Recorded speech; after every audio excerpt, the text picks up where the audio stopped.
Hello and welcome to episode 5 of FTC Radio. This is my third attempt to record this episode because of some technical problems, and actually I lost my way. In the last recording, I had to stop in the middle of it and restart again, and I just couldn't put it together. I couldn't get my head back in the right mindset. So I'm changing topics. So episode 5 is going to be for the student. If you have not been listening to this podcast so far, most of the content has been for instructors, but I do want this podcast to be for students and for instructors.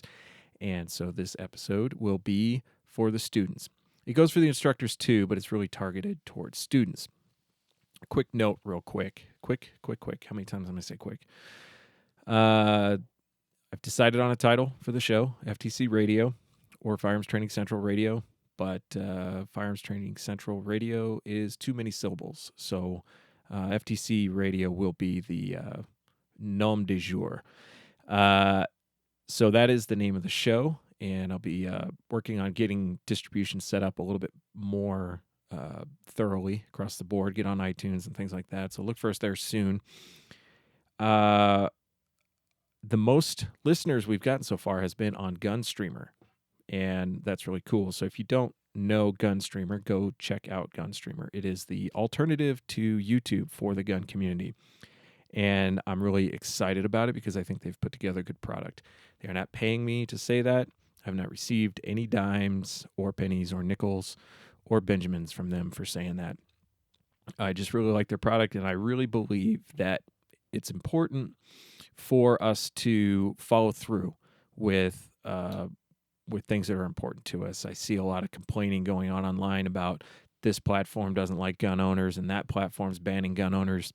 Well, we need to take some action.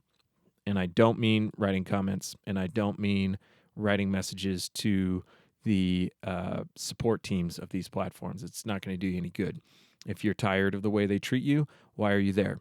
Well, I am there as a means to an end for now, but my support is for alternatives like Gunstreamer. So go check them out.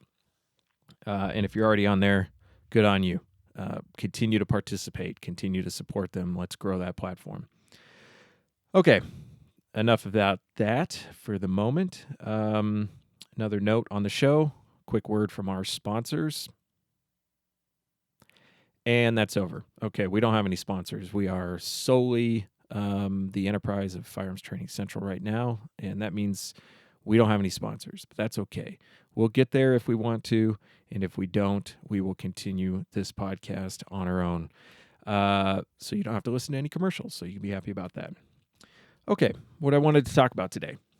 If you are a gun owner and you are interested in getting more people who don't like guns, who don't appreciate guns, who are afraid of guns, who are against guns, who want guns banned, if you're really, really interested in changing their minds, how do you do that? Well, a couple of things first off. Number one, don't expect to change anybody's mind. Automatically, that puts you in a mindset that people can detect. And people don't want their minds changed. People want to be right. So if you go into an interaction or a discussion and your sole intent is to change people's minds, it's not going to work. People are going to get heated, frustrated, angry. Feelings are going to get hurt, and it's going to be counterproductive, really. I've never had a debate, never had a conversation with somebody who didn't already believe in the importance of the Second Amendment, importance of your right to protect yourself, the importance of not restricting our rights. I've never had a conversation with somebody who disagreed with me on that changed their mind. Not once. And I've had a lot of conversations, definitely. So when you go into these interactions, don't have it in your head that you're going to change their minds. Okay? That's not the point. I think that guns speak for themselves. And so I don't have to do the convincing. I let the gun do the convincing. So what would be an effective way to change somebody's mind without actually telling them to change their mind? Well, in my opinion and in my experience, introduce them to guns in a safe and fun way. That doesn't mean take them into your basement, open up your safe, and show them all your cool guns. That's not what that means, because that will be intimidating.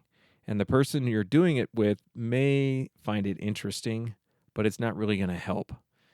If anything, once they put their hands on these things, a lot of times the weapon itself becomes more intimidating, not less intimidating. So I wouldn't recommend that. I also don't recommend driving out into the middle of the desert and shooting off a bunch of rounds at soda cans or things like that. Or even worse, TVs or things that explode. That's not introducing them to it in a safe environment where they feel confident in their own personal safety. And I don't care if you think you're good at teaching people or not. The point is it feels like an uncontrolled environment. If you have people who are already interested in guns, that's not necessarily a problem for them. They're not going to notice the fact that it's an uncontrolled, possibly unsafe environment. They're going to focus on how much fun they're having because that's what they already expected to do. But when you take somebody who doesn't necessarily agree with guns, who's intimidated by them, who's scared by them, and you bring them out into a place that's uncontrolled and chaotic and possibly unsafe, it doesn't really do anything to alleviate their fears and their anxieties about firearms in the first place. So I recommend that you get them to a training class. I recommend you get them to a very basic training class, one of the training classes that's going to take their time to introduce the person slowly to the gun, who's going to do a thorough job of explaining what a gun is, what a gun isn't, what a gun is capable of, and what the person behind the gun is capable of. A class that really focuses on firearms safety more than anything else, focuses on education. There's no reason to try to take them to a door-kicking or, ultra concealed carry super cop type class. If their mind is open, they'll get there eventually. But if you come to this interaction with too much zeal and too much cowboy Rambo energy, it's not going to be helpful. And if they decide after taking one of those classes that it's still not for them, then you say, hey, thank you. Respect the fact that they went out and tried it. Respect the fact that they still disagree with you, and now you know, and now they know that it's not for them, and that's okay. But a lot of people, once they become responsibly introduced to firearms, the stigma and the fear and the anxiety and the apprehension starts to evaporate really quickly, and they get really interested in it, and they want more. And then they're asking you to take them to the gun shop to help them pick out their first gun. Or they're saying, we should do this again. And you say, okay, there's another class coming up in 5 months from now. Well, let's do it again. Or let's go to a more advanced class. Or now let's go to the range. You and I, now that you know what you're doing somewhat, now that you have an idea of what's involved, why don't you let me take you to the range? We'll shoot some other guns. Now that you've kind of crossed the threshold and you've put yourself out there and you're ready to start squeezing triggers, let's go to the range and have a little bit of fun. And when I say range, again, I do mean a safe and controlled environment. It doesn't have to be, the expensive indoor gun range in the middle of town, but somewhere that's safe and controlled. Somewhere that demonstrates by example the respect that firearms deserve. Because people, I think, need to know that this is not just a big party, that this is not just something people do to blow off steam to, assert dominance or whatever. People who question the validity of your Second Amendment right, people who question the validity of your human right to protect yourself and your human right to protect yourself with whatever you need to protect yourself, are not looking to go out and party with guns. They're looking to find reasons why why they would agree with this. And I think the best example you can set is safe, responsible use and training and things like that. Um, maybe one day, once they've kind of gotten rid of all their insecurities, you can go out in the desert and shoot some tannerite with them and have a good time. But we have a responsibility as gun owners to set an example. And no, I'm not saying that I think that there should be regulations around it. I think that it's our job to police ourselves. I think it's our job to set the example. And if we don't do that, then we're inviting other forces to come in and do it for us. And that's unacceptable. So, what are we going to do about it? We're going to be responsible. We're going to be safe. And we're going to take this stuff seriously. And we're going to stop screwing around with this stuff and making ourselves look like idiots. And I think, in my experience, being in the shooting gun 2A world for a little over 15 years now, is the best way to do that is through training. The best way to learn how to take this stuff seriously, to become proficient, to take your firearm handling safety seriously, and to learn how to be safe with a gun and not just know how to be safe with a gun. And those are two different things I'd love to talk about at another time. In order to do all that, I think that it's essential to be involved in firearms training, to take classes, to take your own skills seriously and not just goof around. Goofing around's fun. I don't mind goofing around. I have friends. I go to my own private range and I goof around. I am not doing anything unsafe. I'm not ignoring the 4 rules. I'm not pushing the boundaries of what's a good idea and what's a bad idea. But somebody brings a full auto to the range, yeah, we're going to shoot that thing, and we're not going to be doing the dot torture drill with it. If somebody brings I have a Mossberg Shockwave and wants to shoot 3-inch Magnum rounds out of it just for fun, I'm down. I'm going to do it. And I'm going to be having a great time. I'm going to be laughing and joking the whole time.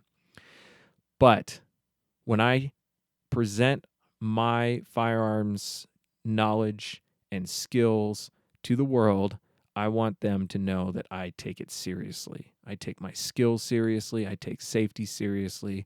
I take my knowledge seriously. And I take my rights and responsibilities seriously. And in my experience, the most effective way to do that is by taking your training seriously. And once you take your training seriously, you start to see the value of it in a lot of different areas. And if every gun owner out there, and I know that's a lot to ask because there's a lot of idiot gun owners out there, but if every gun owner out there who was interested in protecting our rights and taking on the responsibilities that come with those rights was able to take one person to the range, to a class, and help them change their minds through experience, not through Facebook comments, not through arguing, not through stupid bumper stickers that don't really mean anything, not through empty rhetoric, but through actual experience, change one person's mind from being anti-gun to pro-gun, we would all be in a much better place. We would all be in a better place because we'd have more people on our side, and we'd all be in a better place because there would be that many more people who are trained, who have taken at least one training class, one good training class from an instructor who knows what they're doing and understands how serious this stuff is and why it's important and why it's valuable and ultimately why it's so necessary to stand up and defend these rights. And that will accomplish way more than anything else. I really appreciate the efforts of the 2A rally folks that held the rally in November at the Capitol. Had a couple of thousand people show up. It's a decent showing. It's a great showing for a short notice, and no formal support from any big gun rights organizations. I would love to see that grow. But a rally is not going to change people's minds. A rally um, is not going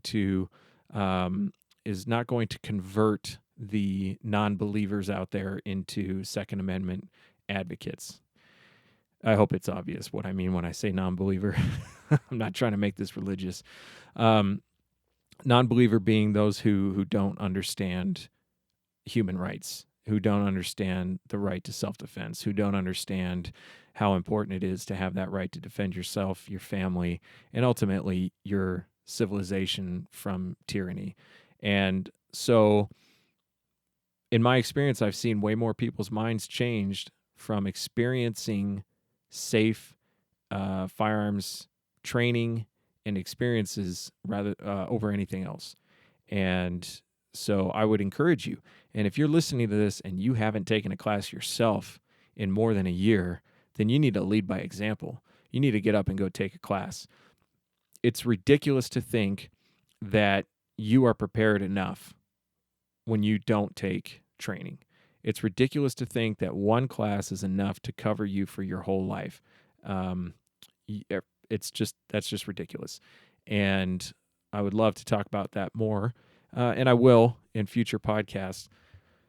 But you got to lead by example, and so I would recommend looking for opportunities to go out and train and getting that done and getting, one of the things that I experience when I take a training class is I get kind of amped up and I get like a new zeal for training and for my own skills and all of that stuff. And it's a lot of fun. It's very helpful to me as a person. It's helpful to me in my skills as a gun owner, my knowledge and all of that stuff.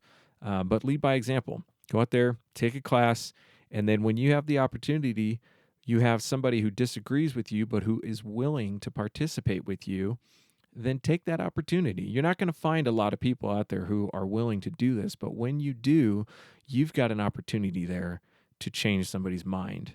And you don't have to say a word. You don't have to say a word. You don't have to come up with the perfect argument. You don't have to reach into your bag of tricks of stupid sayings that you see on the internet about why gun ownership is important. All you got to do is take them to the class.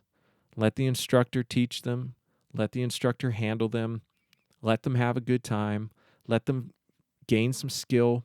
Let them gain some knowledge. And the hard part is done. The hard part's done. I have never met anybody who went shooting who afterwards told me that they think that guns should be banned. Now, I know that there are those people out there, but it's been my experience, and I've taken a lot of people out, and I've taught a lot of people, and once they experience it, they understand it in a new way. And you've done your job to introduce them to it.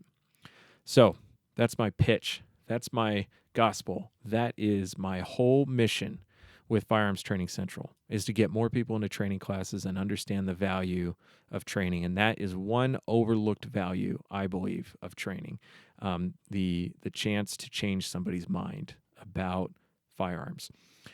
So I'm going to wrap this up. Firearmstrainingcentral.com. Go find a class coming up near you. Go find an instructor. If you are an instructor, contact us. Let's start working together. Go to the event page. You find out classes coming up in your area. If you can't find any classes coming up in your area, contact us. We'll help you find a class. Thank you for listening. We really appreciate it. Thank you. Hopefully subscribe either on YouTube, on Gunstreamer, on SoundCloud. Those are the three main platforms we're on currently, but we are going to be expanding out to Apple very soon and some of the other Android podcast apps. And thank you for listening. And if you enjoyed this, please go back and listen to the other 4 episodes. And we will be back next week with an interview with Edgar Antillon, who is the owner and founder of Guns for Everyone. Full disclosure, I am the co-owner and co-founder of Guns for Everyone, but Edgar is the meat and potatoes of Guns for Everyone. And he has instructed almost 40,000 people in the state of Colorado in the last 9 years. And he has been very prolific, and he gets recognized at Home Depot, and not just because he's Mexican. And I'm going to have him interview. I'm going to have an interview with him tomorrow night. I'm sorry, next week. I will have an interview with him next week on this show, so keep an eye out for that. We're going to be talking about a lot of fun things. He is a very interesting character if you're not familiar with him, and I guarantee you he will make things interesting. So get ready to tune in next week for that, and thank you very much for participating, for listening. Please leave comments if you have any. Tell us about your experiences with taking people to the range or taking people to training classes or even having your own mind changed. All right, signing off. Stay safe out there.